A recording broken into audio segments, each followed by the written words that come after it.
Doug Karsch, Scott Anderson, 97.1 The Ticket.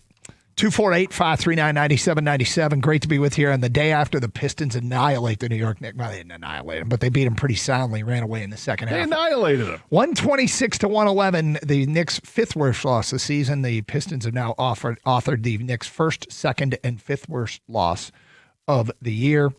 ESPN made the case this morning that Cade is an MVP. They called him a fresh face, a quiet personality, but a loud game.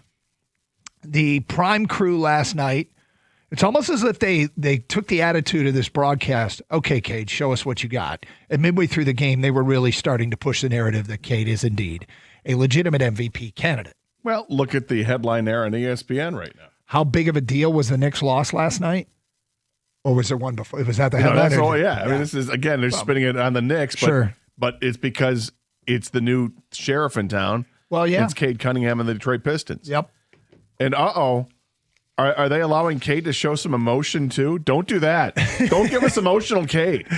If Cade's going to start showing emotion now, yeah, look out. So I think they've stamped authentication of Eastern Conference title contender. Next week with the 3 games against the West's best is really to go even next level. But right now, really comfortable about them in this East, as I think everybody should be. But we've raved about Cade, and we'll continue to do so. The overall, what the team did last night. But what were your secondary observations? Cade is on the marquee, but what was the undercard observations from last night? And I got a couple, but let's get to the people first. 248-539-9797. Mark in Huntington Woods, you're on 97.1. Hi, Mark. Good morning, gentlemen. Always a pleasure to listen to your show. I really enjoy it. Thank you. My prime observation for last night, obviously Cade had a great game, but Paul Reed, again, his stat line was incredible. And that block he had on Cat was maybe my favorite play in the entire game. Clean block, sent him flopping to the ground. It was a real pleasure to watch. So, and also Cade, like you guys were mentioning, showing some real passion out there, which he hasn't usually done in the past.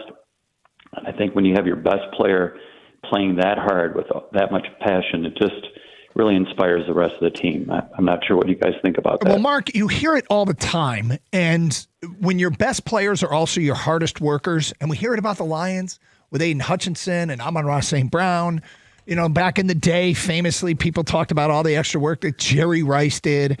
And Cade is establishing himself right now as on the rise up the ladder as one of the best players in the NBA.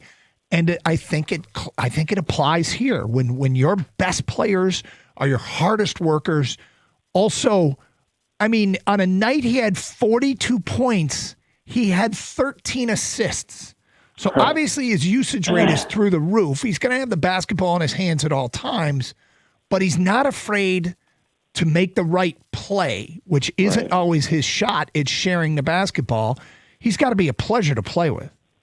And only 3 free throw attempts last night, still has 42 points. I mean, how does he only have 3 free throw attempts?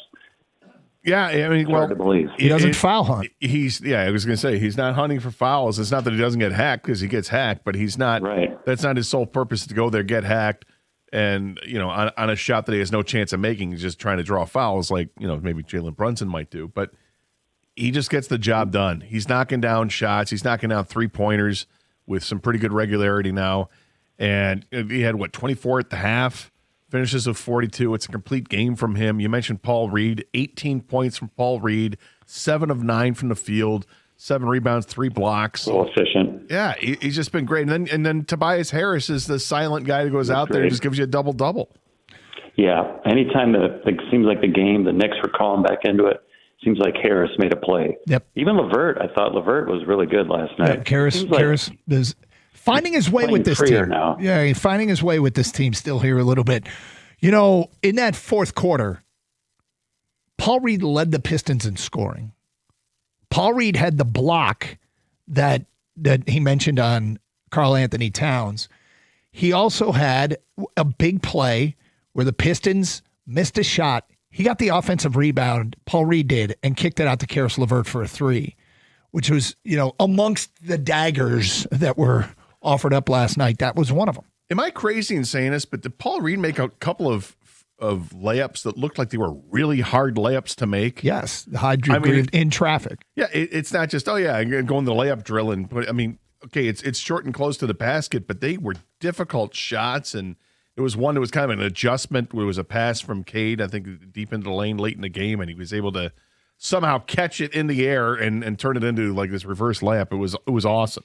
He's been very impressive for the Pistons. Andrew's in Farmington Hills, and next here on 97.1. Good morning, Andrew. Good morning. I just wanted to talk about Dennis Jenkins a little bit. Yeah. The first moment that popped up in my mind was that pass to Paul Reed. Shot clock was going down. He made a play. He can consistently do that off the bench. I think it's just huge because now it's like, like last year there was Dennis Schroeder, but before that there was without Ivy there was a worry Cade, one of the only ball handlers.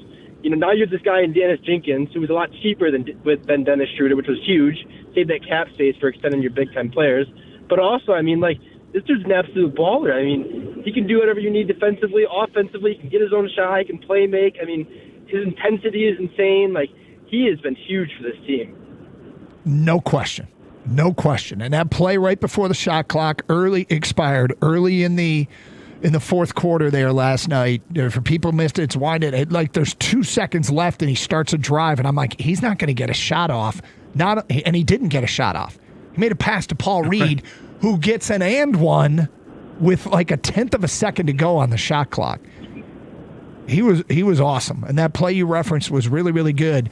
And, you think back to, him getting the two-way contract converted to a full-time NBA contract. He played his last year of college on that floor in Madison Square Garden for Rick Pitino, who was sitting in the front row last night. And I suspect Rick Pitino, who was his coach at St. John's, Rick Pitino was on the Restore the Floor podcast with Evan and Stoney, which, by the way, for Pistons fans, if you're always looking for content, check out Restore the Floor because those guys do a great job covering this team. It's sort of an underrated thing that's done here at the station. Those guys' little side project, Evan and Stoney, so you can always get more. But they had Rick Pitino on, and he told a funny story about Dennis Jenkins. He said he's been asking Dennis to get him a Piston Dennis Jenkins jersey. And Dennis hasn't come through for him yet. The hell, man. Yeah. So I would imagine that last night, Rick Pitino, sitting in the front row, I bet he said something to him to get that jersey. I want to know, did Rick Pitino get his Dennis Jenkins Where's jersey? My jersey? Right? I think it's a legitimate question. Yep. And do you want the home or the road? Dennis was there in the road, but maybe he wants the home. I don't know. Maybe he wants all of them. But yeah, the first caller, we asked, obviously Cade's on the marquee, and we're getting Cade a lot of love today. And the team win was pretty impressive. What are your other observations? The first 2 calls that came in were about Paul Reed, Dennis Jenkins. LeVert has got a little bit of love. Those were your 2 fourth quarter leading scorers last night. Paul Reed and Dennis Jenkins. Which I'm sure had people scrambling in New York.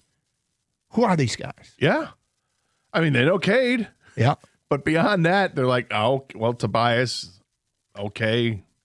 Mm-hmm. Duncan Robinson, no, that's new for us this year to go against. But yeah, this is not the same Piston team that got into the playoffs last year. This is a vastly improved Piston team. And, it's one thing to say that the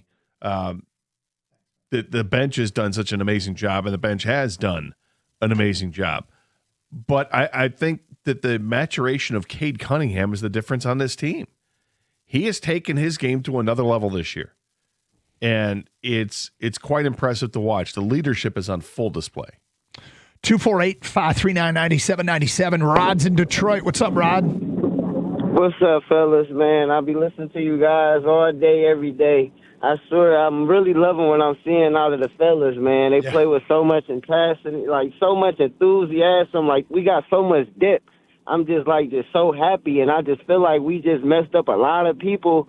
We just surprised the whole league. I'm glad that K is finally going into stardom. I'm just so happy for him. And then I just can't talk so much about our coaching staff. If you really look and see, they got a lot of good coaches from Jared Jack to, from Luke Walton, like it's a lot of people get a lot of credit, but it's like it's not going unnoticed on my end. I see the guys, they putting in the work. We got depth, like from everybody can dribble, pass, shoot. Everybody is good, bro. Like I can really like what I'm seeing out of the Pistons, and they giving me that old 04, 05 Pistons. You know what I'm saying, fellas? Well, Rob, first of all, thank you for listening every day. And secondly is we know exactly what you're saying. Yeah. And I feel like all of Detroit knows exactly what you're saying. It's a throwback team. Almost, yeah. I would imagine that in many ways, if you ask the Detroiter, what type of NBA team would you want? This is the type of team Detroit would request. Yes, sir. Right. And it's like everybody is playing defense. That's what I really love. That's what it's about. Like, defense wins championships. That's what we needed. Like, they was missing that. Like, the last couple of years, I know we was in a rebuilding stage, and Cade, we got our superstar. He was banged up the last couple of years. He got back healthy, you know what I'm saying? But we got a lot of guys that can all dribble, pass, and shoot. That's what I love to see, and everybody playing defense. Rod, I really think you're onto something as far as a team that is absolutely just custom built for Detroit. Yes. It's the Detroit. Yes. It's this Piston team, exactly how we like our basketball teams to play. 248-539-9797. It's Karsch and Anderson. We got open lines. Cade's on the marquee. Team gets a big win. What were your other observations last night? What else stood out in a Piston 15-point win in the Garden against a fully loaded Knicks team? Every time they played the Knicks, there was always a yeah, but. Right. Pistons won. Bush lost the season for Knicks. Yeah, but they didn't have OG Anunoby. They didn't have Karl Anthony Towns. Yeah, but first game of the year, first matchup of the year didn't really matter. This one mattered. Knicks were fully loaded. Pistons shorthanded. Pistons win by 15. 248-539-9797. Doug Karsch, Scott Anderson, 97.1.